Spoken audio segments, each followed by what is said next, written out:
Hi everyone, Magistrate Shay here with the next episode of the new Janky Workshop. Between the holidays and everyone being sick, we decided to take December off with making videos, but now we're back for January's edition. And in this episode, we're going to talk about light. Camp lighting is super important at events, especially at night. A well-lit camp is the difference between an inviting camp and an uninviting camp. We've heard a lot lately, especially with the fire bans, that it's hard to tell which camps are accepting visitors at night, and new attendees and old alike aren't feeling quite as welcome when they're wandering around looking for activities and shenanigans at night. Now there's a bunch of different ways that you can... Hi. Excuse you, mister. I'm busy. There's a bunch of different ways you can light up your camp.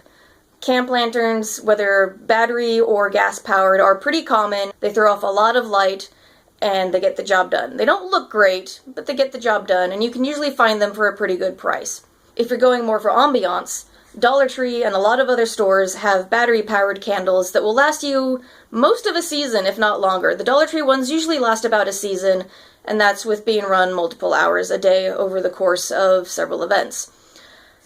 It's not really worth it to buy the batteries to replace these, because the batteries are going to cost you more than the cost of a new candle in most cases. But they give you a little bit of light, a little bit of glow, so if that's all you want, then I recommend these. If you're trying to give yourself some actual functioning light so that your camp is well illuminated and can invite people in, especially if we don't have fires available, you can also go the route of string lights, particularly LED string lights. These are going to be the best for power usage. When everything is run off of battery, you want to be particularly aware of how much power you're using. With the holidays over, this is a great time to pick them up on sale if you can still find them. They tend to sell out pretty quick after the holidays.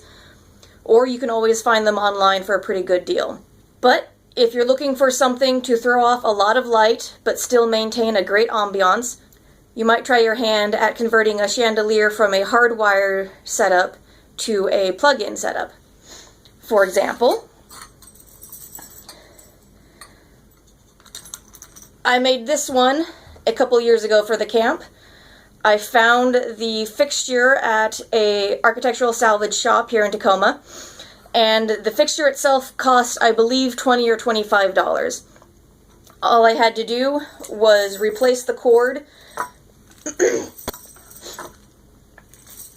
It came just snipped straight out of the ceiling, so I had to take out that cord and replace it with a plug attachment, so that way I can plug it into my battery system in camp. Then from there I had to replace the lights. These are LED candelabra light bulbs.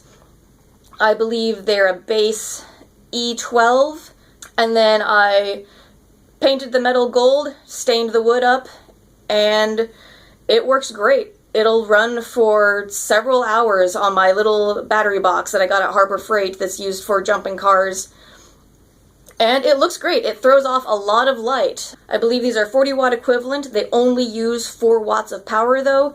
So 5 lights by 40 watts, you're throwing off the equivalent of 200 watts of light, which is not quite as much as you would find in a typical bathroom fixture. So it's a lot of light. But since this one is already done, I can't undo it to show you how I did it.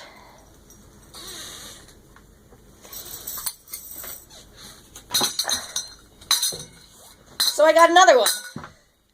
Bigger and better, because my crew is nothing if not flamboyant.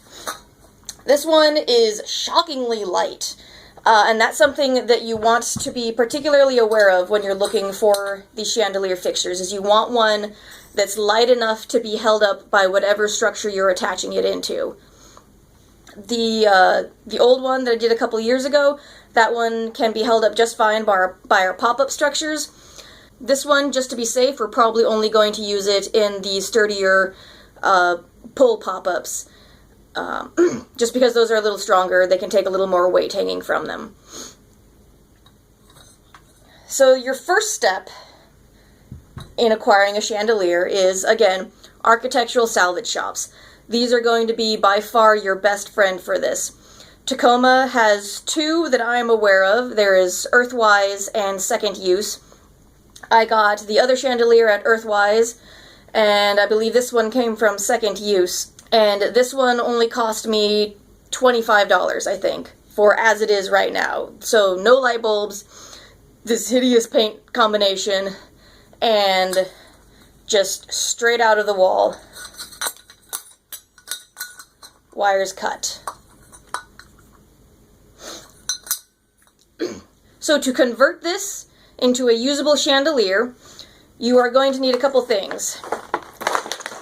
I recommend that you get the entire light conversion kit. This comes with your chain, your cord, and I believe it also comes with your wire nuts and anything else that you need to safely connect the wires. This was about $20 at Home Depot, or you can just get a cord for about $10 and you can buy your chain separately. This is an 8-foot cord. Yes, this is an 8-foot chain, which is a lot. You don't necessarily need that much chain. So if you only want to get a couple feet, you can get that for a lot cheaper. Make sure that you do all of your research into how to properly connect wires before you get into this. I'll go into some, and I will link some good resources down below to help get you more familiar with working with wiring. But if you're not sure, if you're comfortable doing this kind of electrical work, there are plenty of lamp shops everywhere that you can take it in and have them do it for you. It's a pretty quick and easy conversion. I can't imagine it would cost too much. The next thing you might need is a candelabra style cover, which is what these white things are. I had to pick up some for the other fixture. This one has some, but they're not in great condition. I'll see if I can paint them up. But if you find a fixture that doesn't have the white candle covers, Home Depot also has those. I believe they come in packs of 2 for $3 or $4. Check the website. I'm sure Lowe's also has them, or any other large big box store. And then underneath is your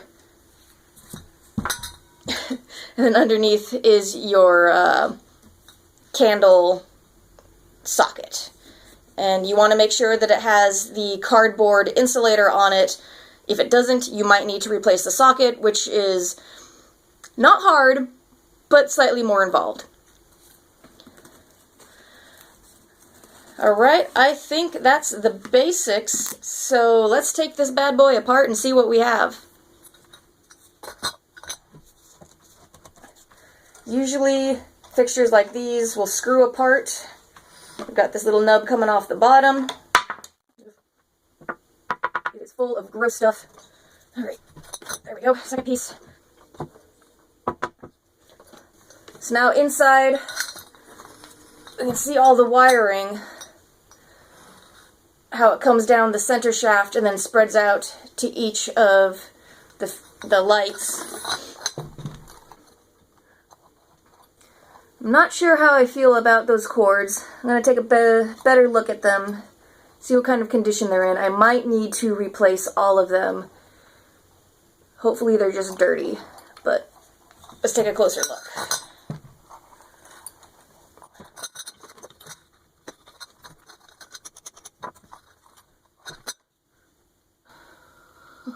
Oh, wow. So I'm not sure what they used to wrap these wires with. It is not electrical tape. And this is probably not safe, so we are definitely going to be replacing that connection.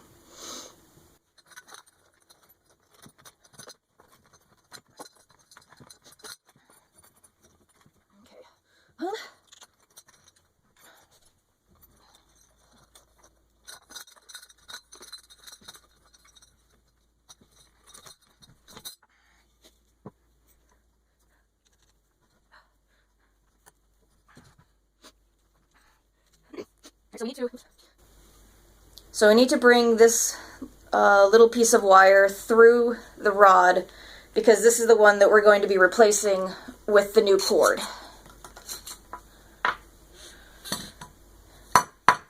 good opportunity, now that everything is pulled apart, to give everything a good scrub if it needs it. These are these are all wood fittings, so I am probably going to sand them down a little bit, give them a fresh coat of paint, make them look a little bit nicer.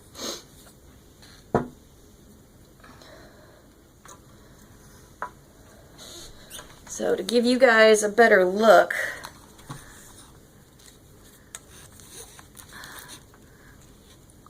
this is kind of the tape nonsense I was talking about. Not sure how well you can see that. That'll has to come apart anyway so I can get the main wire off, but I will definitely be replacing it with either wire nuts or proper electrical tape. Well, so you don't need to watch me doing that, so we will come back when I have these wires open. Alright, I have the tape off, and it looks and feels like they just used medical tape to tape this up. Please don't do that. Please use proper tape or wire nuts. I have wrapped the included wire nuts from the kit around the wires just to keep the bundles from pulling apart until I can get into them to do the reconnecting. And I have come across an interesting conundrum.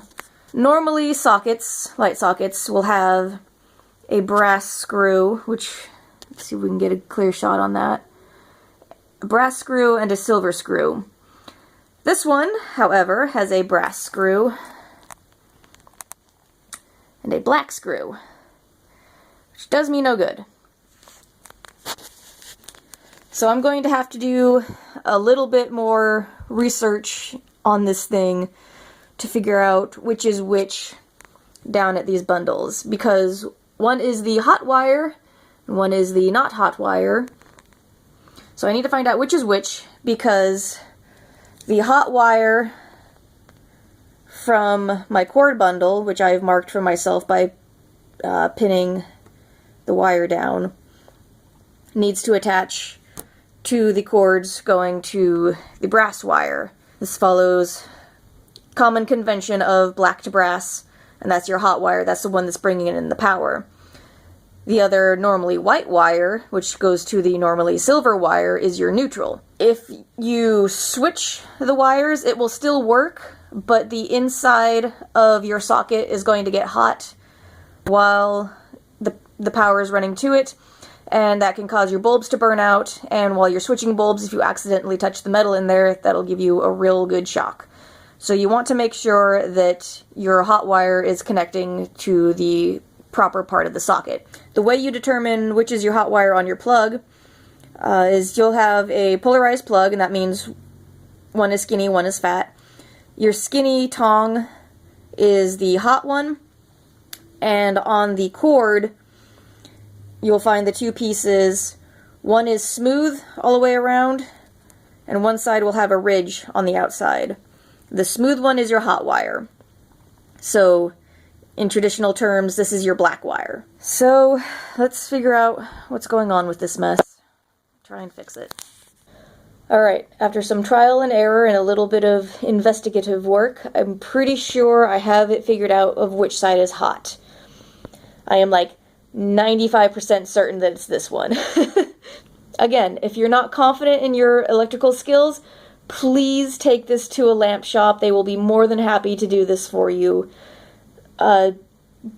Don't take a risk if you don't feel comfortable with it. I'm pretty comfortable working on simple wiring like this, so I'm going to go ahead. After I get everything wired up, I'm going to run a couple more tests on the sockets just to make sure I did everything right. But hopefully the chandelier you pick up will be modern enough that it will have proper white and black wiring inside of it. This thing is all brown wires, all smooth wires. There is no way to tell which is which without completely unwiring and rewiring everything, and based on the shape of these arms, that's a bit more of a task than I want to do right now. So if I don't have to, awesome. So we're going to go forward and I'm going to get the plug attached. When you are running the new cord into the fixture, it's important that you have it coming in the proper order so that you don't have to undo everything. So I'm going to feed it in through the top of the pole where everything was coming out from the top before.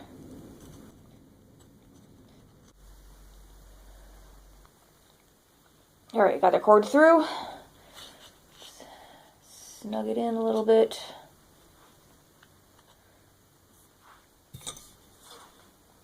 Now I gotta feed it back through the upper part.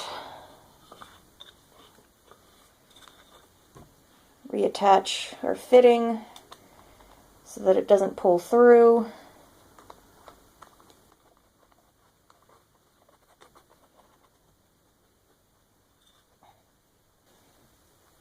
Okay, a bit more cord through.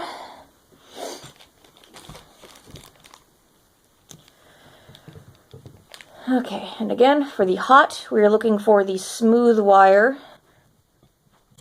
So I can pull off the old cord. Now these are pretty long. So I might need to use some tape on top of the nuts, because these are pretty small nuts. So I'm going to twist the new wire in with the old ones, and then fold it down a little bit. See if I can fit that whole mess into this nut. Twist that on. Okay. And now, same thing on the other side.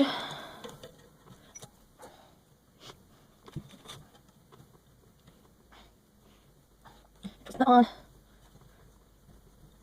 Okay. So in theory, we have a wired up lamp. So I'm going to pull a couple bulbs off my other fixture. Or actually,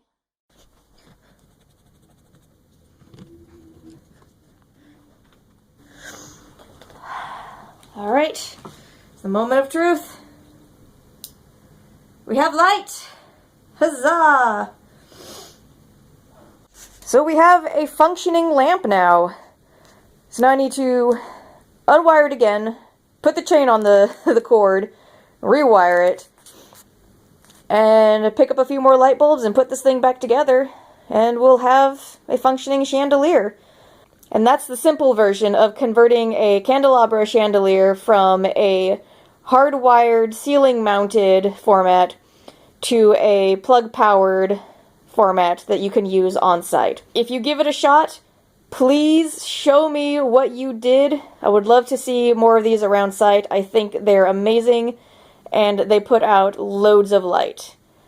Until next time, see you later.